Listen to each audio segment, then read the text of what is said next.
Irregular periods थे। 2-3 months के gap पे पीरियड्स आ रहे थे और उनको डेट ऑब्वियसली इसलिए पता नहीं चलती थी कि कब उनकी पीरियड डेट स्टार्ट होगी। हमें लगता है कि हमने तो लार्जली सब कुछ फॉलो किया, कम खाया, नॉर्मल हल्का खाना खाया, फिर भी कोई रिजल्ट नहीं आया। एक बैलेंस डाइट का मतलब ये नहीं होता है कि सिर्फ घर का खाना खाना है। ये होता है कि आप भी पोस्ट प्रेगनेंसी वेट लॉस करना चाहते हो एंड सोच रहे हो कि कहाँ से स्टार्ट करें, कहाँ से टाइम निकालें। क्या आप जानते हैं that 80% of the women suffer from more than one hormonal imbalance, जैसे कि PCOS, thyroid, excessive PMS symptoms, insulin resistance etcetera.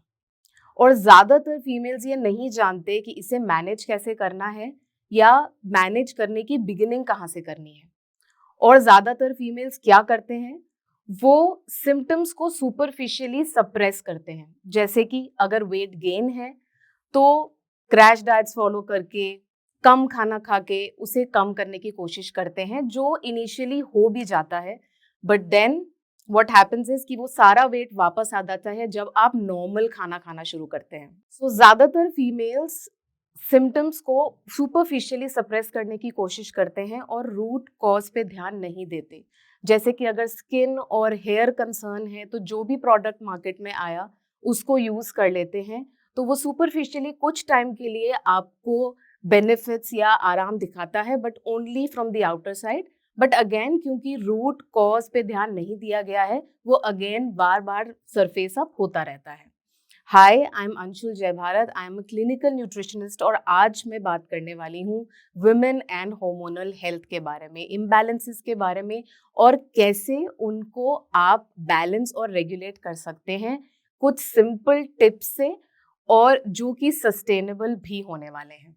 So let me start by discussing with you एक ऐसा केस जिनको इर्रेगुलर पीरियड्स थे। 2-3 मंथ्स के gap पे periods आ रहे थे और उनको डेट ऑब्वियसली इसलिए पता नहीं चलती थी कि कब उनकी पीरियड डेट स्टार्ट होगी, जिसकी वजह से excessive bloating, weight gain, irritability रहती थी। उनको PCOS भी था और उन्होंने तरह तरह की डाइट्स कर ली थी अभी तक, जिससे उनकी बॉडी में मेटाबॉलिज्म चेंजेस भी आ गए क्योंकि वो क्रैश डाइट्स कर रहे थे, जल्दी वेट लूज करना चाहते थे। इस वजह से वो एक ऐसी स्टेज पे पहुंच गई जहां वो कुछ भी कर लें, उनका वेट पूरे हफ्ते में 200 150 ग्राम्स भी बच नहीं होता था और महीनों निकल जाते थे and not even a single KG loss. So जब वो मुझसे मिली, हमने ऑब्वियसली सारे क्वेश्चंस को देखा, उनकी हिस्ट्री देखी और एक बहुत इंपॉर्टेंट क्वेश्चन जो कि मोस्टली इंडियंस इस चीज़ को फॉलो नहीं करते, वही मैंने उनसे पूछा वॉज कि क्या आपने अपने ब्लड टेस्ट करवाए हैं रिसेंटली, क्या आपको पता है कि आपका करंट हेल्थ स्टेटस क्या है। और आंसर था नहीं। सो जब हमने ये टेस्ट कराए, as I suspected vitamin D and B12 levels में वो डेफिशिएंट थी। सो सबसे पहले तो उनके सप्लीमेंट स्टार्ट हुए। मेडिसिन और न्यूट्रिशनल सप्लीमेंट्स में डिफरेंस होता है। न्यूट्रिशनल सप्लीमेंट्स आपकी बॉडी को रिक्वायर्ड हो सकते हैं डिपेंडिंग अपॉन आप किस एनवायरनमेंट में रहते हैं और आपकी बॉडी की history with respect to health क्या है। कोई क्रॉनिक डिजीज से आप गुजरे हैं या फिर आप प्रॉपर डाइट नहीं ले रहे थे, एक्सेट्रा एक्सेट्रा। अब इसके बाद जब हमने ये फर्स्ट स्टेप कर लिया, सेकंड था उनकी पूरी डाइट को एनालाइज करना और देखना कि क्या मिसिंग लिंक्स हैं। बहुत सारे लोग ये सोचते हैं कि कम खाने से फायदा होता है, कम खाने से हम फैट रिड्यूस कर सकते हैं, बट ऐसा नहीं होता है। हमें कम नहीं खाना, हमें सही खाना है। एंड दूसरी इंपॉर्टेंट चीज कि हम इसका कोई रिकॉर्ड नहीं रखते, तो हमें पता ही नहीं होता कि हमने वो बीच की जो मंचिंग करी है, बीच का जो चटर पटर खाया है, वो कहीं भी एक्नॉलेज नहीं होता, हमें याद नहीं रहता। और जब हम वेइंग स्केल पे आफ्टर अ वीक खड़े होते हैं तो हमें लगता है कि हमने तो लार्जली सब कुछ फॉलो किया, कम खाया, नॉर्मल हल्का खाना खाया, फिर भी कोई रिजल्ट नहीं आया। तो जब हमने ये एनालिसिस किया, यानी कि उनको बोला कि आप एक फूड लॉग मेंटेन करो, फूड जर्नल मेंटेन करो, डेली अपना रूटीन लिखो कि आप किस टाइम पे क्या खा रहे हो और बीच की मंचिंग्स भी रिकॉर्ड करो। उससे ये फायदा हुआ कि उनको पता चला कि वो बीच में कितनी बार एक पूरा पैकेट बिस्किट का खा रहे थे, कितनी बार वो अलग अलग तरीके की नमकीन खा रहे थे, चॉकलेट खा रहे थे और मेन मील्स मिस कर रहे थे। तो इससे हमें ये पता चला कि एक्सेसिव प्रोसेस फूड की जंक ईटिंग हो रही है, जो कि एक सर्टेन नो नो है जब आप हार्मोनल बैलेंस करना चाहते हैं। और ये हार्मोनल इम्बैलेंसेस के लिए एक तरीके का फीड है, जो process package ready to eat food होता है। तो नॉर्मल खाना तो कम खाया, बट पैकेज प्रोडक्ट्स अच्छे से खा लिए अपने बीच की उस क्रेविंग्स और भूख को मैनेज करने के लिए। तो वो एक बहुत बड़ा रेवलेशन था उनके लिए। दूसरा, वो ये देख सकती थी कि मुझे किस टाइम पे ज्यादा भूख लग रही है, उस हिसाब से she could pre plan her meals. वो अपने पूरे दिन के मील्स प्लान कर सकती थी, उस टाइम के लिए अकॉर्डिंगली फूड पोर्शंस प्लान कर सकती थी, और धीरे धीरे उस तरीके से उनकी डाइट बैलेंस होने लग गई। तो उनके हेल्थ टेस्ट से उन्हें हेल्प मिली, उसके बाद फूड जर्नलिंग से उन्हें अपने फूड पैटर्न का पता चला, ट्रिगर्स पता चले, क्रेविंग्स कहाँ होती हैं पता चली, और कहाँ कितना खाना हमें उनको देना है वो पता चला। थर्ड, 1 महीने के अंदर ये रिजल्ट आया, शी स्टार्टेड फीलिंग लाइटर, उनका वेट कम हुआ क्योंकि हमने फिजिकल एक्टिविटी भी ऐड करी, जो कि वो ऑलरेडी कुछ हद तक कर रही थी विद रिस्पेक्ट टू वॉक्स। हमने सिर्फ उन्हें बोला कि आप और कंसिस्टेंट हो जाइए। अब इसके बाद जब थोड़ा ट्रस्ट फैक्टर बढ़ गया, हमने उन्हें बोला कि आप एक गायनोकोलॉजिस्ट से भी कंसल्ट करें, बिकॉज कभी भी सिर्फ एक फैक्टर वर्क नहीं करता है। It is always medicinal treatment, diet intervention और आपकी अपनी विल पावर एंड पेशेंस, सब चीजें कहीं ना कहीं किसी न किसी मेडिकल कंडीशन में एक साथ काम करती हैं। सो जब वो गायनोकोलॉजिस्ट से मिली तो उन्हें कुछ टेस्ट बताए गए और एक बहुत छोटा कोर्स ऑफ ट्रीटमेंट दिया गया, जिससे कि उनकी period cycle coupled up with all the lifestyle changes जो वो कर रही थी, वो रेगुलेट होनी शुरू हो गई, and she was feeling more happy and confident about her body. तो इसी के साथ वो इतनी ज़्यादा कॉन्फिडेंट हो गई, उनका ट्रस्ट बढ़ गया, she started losing weight and she was happy sharing her selfies and pictures with us कि इतने टाइम के बाद, सालों के बाद, I could see result in my body, I can feel the health with in. वैसे ही अगर आपके भी इरेगुलर पीरियड्स हैं तो आप क्या कर सकते हैं to start with to manage and regulate them. सबसे पहले अपना करंट हेल्थ स्टेटस चेक करिए, अपने वाइटल्स चेक करिए, विटामिन्स चेक करिए कि कोई डेफिशिएंसीज तो नहीं है। Then you need to start to see कि आपकी डाइट कैसी है, आपको उसे बैलेंस करना है। एक बैलेंस डाइट का मतलब ये नहीं होता है कि सिर्फ घर का खाना खाना है, ये होता है कि हर मील में न्यूट्रिएंट्स किस प्रोपोर्शन में है और आपके हिसाब से है कि नहीं, जिसके लिए आप एक प्रोफेशनल की हेल्प ले सकते हैं। थर्ड, आपको अपने वाटर इनटेक का बहुत ध्यान रखना है। बहुत सारे हार्मोनल इम्बैलेंसेस में स्किन और हेयर हेल्थ डिटोरिएट हो जाती है, और उसका एक बहुत मेन और बेसिक रीजन होता है कि हम बहुत टाइम से वाटर इनटेक ऑप्टिमल रेंज में नहीं ले रहे होते हैं। तो इसीलिए proper water intake every day is very very important. And lastly, physical activity आपको मिस नहीं करनी है, चाहे आप एक बेसिक वॉक से स्टार्ट कर रहे हैं, बट इट्स वेरी इंपॉर्टेंट कि आप उसे 5 to 6 days a week at least 40 to 45 minutes करें, एंड देन रेगुलरली उसको इंटेंसिफाई भी करें, बिकॉज बॉडी को एक लेवल की आदत हो जाती है, तो इसीलिए उसे रेगुलर थोड़ा सा पुश देना भी बहुत जरूरी होता है फॉर दोज कॉन्स्टेंट रिजल्ट्स। अब हम चलते हैं सेकेंड केस की तरफ, जो कि है दिव्या का। She reached out to me अपना पोस्ट प्रेगनेंसी वेट कम करने के लिए, बट सिर्फ वो ही उनका कंसर्न नहीं था। She has had a very very stressful pregnancy, जिसकी वजह से उनको बहुत हाई लेवल एंजाइटी हो रहा था। उसके अलावा 1 साल के अंदर शादी के बाद within 1 year she had to plan her pregnancy. उसकी वजह से 20 kilos of weight gain, she could not recognise herself in the mirror.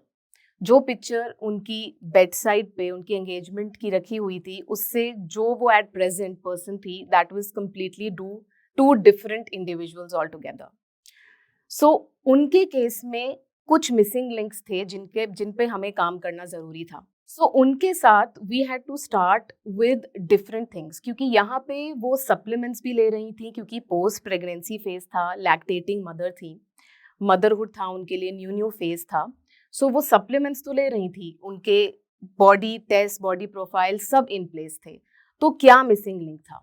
बहुत इंपॉर्टेंट एक चीज थी, वो थी स्लीप और रेस्ट। ऑब्वियसली अब न्यू मदर हैं तो उस तरीके का रेस्ट या स्लीप नहीं मिल पाता है जो कि एक यंग लेडी को मिलेगा या जो कि मदरहुड में अभी नहीं है उनको मिलेगा।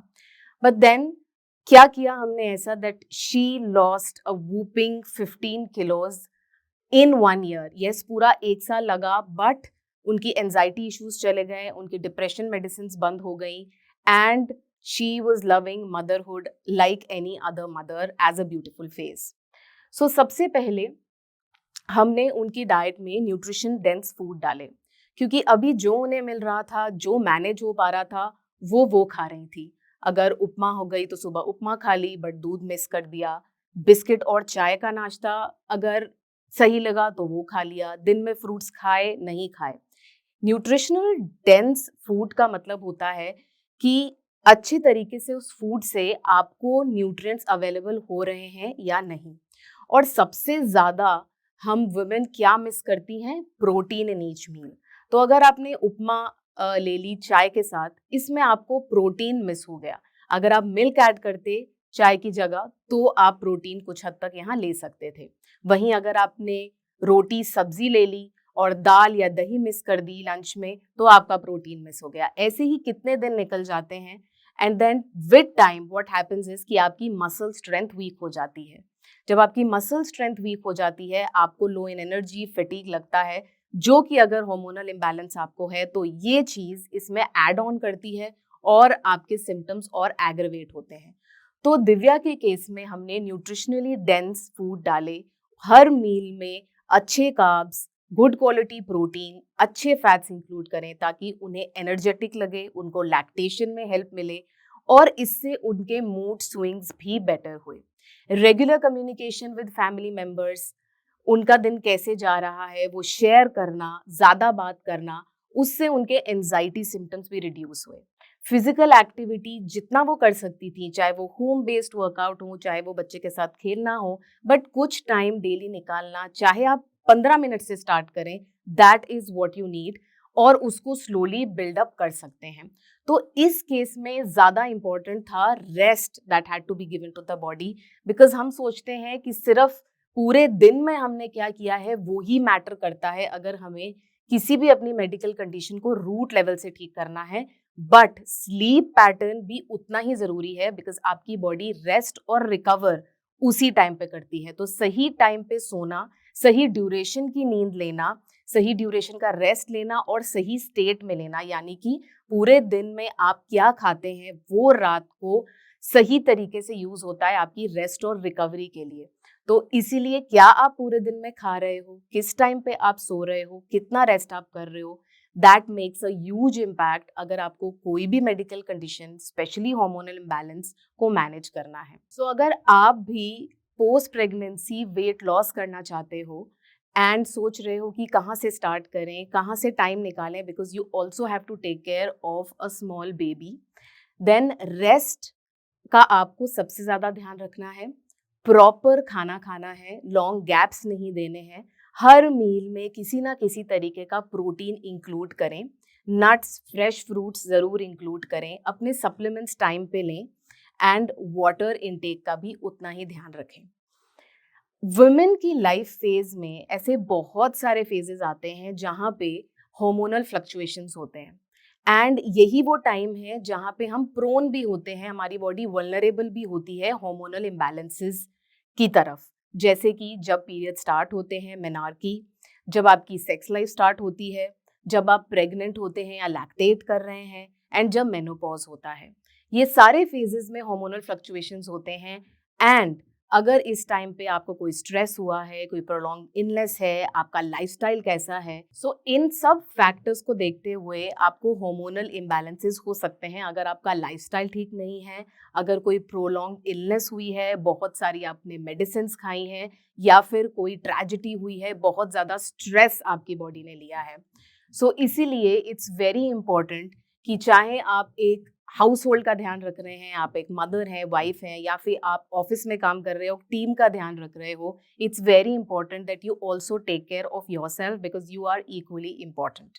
सो सारे लाइफ फेजेस में जहाँ पे hormonal फ्लक्चुएशंस होते हैं, आपको एक चीज़ का ज़रूर ध्यान रखना है दैट आपको लाइफस्टाइल में कोई मेजर चेंजेस नहीं करने हैं which is taking you towards more of junk food या प्रोसेस फूड। बिकॉज ऐसा बहुत बार होता है, सपोजिटली आपकी पीरियड साइकिल स्टार्ट हुई है, मेनार्की, उस टाइम पे बहुत मूड स्विंग्स होते हैं and young girls they get prone to eating more of junk food, excessive sweet cravings होते हैं बिकॉज बॉडी में चेंजेस हो रहे हैं। वहीं जब आप ऑफिस लाइफ स्टार्ट करते हैं या आपकी शादी होती है, you go to a new house, तो उस टाइम पे भी ईटिंग पैटर्न्स चेंज होते हैं। तो ये हमेशा ट्राई करना चाहिए कि जो भी ये फेजेस होते हैं या कोई भी लाइफ में आपके न्यू चीज़ें स्टार्ट हो रही हैं, तो आप लार्जली अपने लाइफस्टाइल को बैलेंस्ड और सही रखें and not don't take it towards more of junk, processed and outside food. जोश टॉक्स आशा के मन से मैं ये कहना चाहती हूँ कि आपकी बॉडी आपके साथ हमेशा रहती है and this should always be a priority. तो आपकी हेल्थ को हमेशा प्रायोरिटाइज रखें ताकि आप इम्बैलेंसेस या अचानक कोई मेडिकल कंसर्न के प्रेशर में ना आए एंड यू ऑलवेज